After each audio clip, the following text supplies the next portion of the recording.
Well, it's not the kind of custody case that you usually hear about in court. In Pinellas County, a dog is at the center of a legal tug of war. Fox 13's Catherine Hawley joining us live from our newsroom now.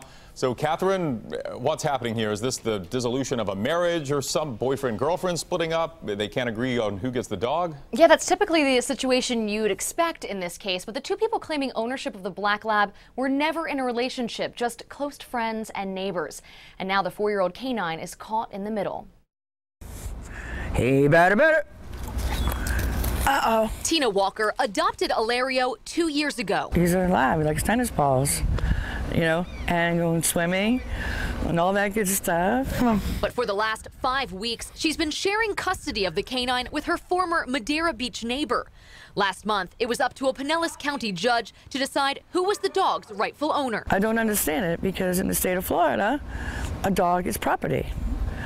He's licensed to me. I paid for the dog. According to court records, that neighbor, David, sued Walker for sole ownership of the 100-pound pup, telling the court he's been Alario's main caretaker, paying for the dog's food, vet bills, and toys.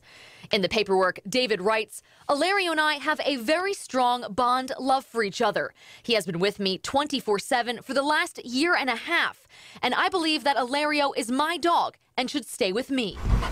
Walker tells us she and David used to be incredibly close, like family. She helped take care of the Vietnam veteran after he had lung cancer surgery and admits Alario played a huge role in his recovery. Yet for some reason, a rift started growing between the pair. I loved him for 2.5 years. I took care of him. So I don't understand this at all. I'm betrayed. I'm brokenhearted. My dog is split up. She says she was forced to move. He says Walker has been keeping Alario away from him. The details depend on who you ask. But in the end, the judge ruled Walker and David will share custody of the canine, like divorced parents of a child, swapping weekends with the lab. To me, it seems very personal. It doesn't seem to be so much about the dog as much as it's a personal attack.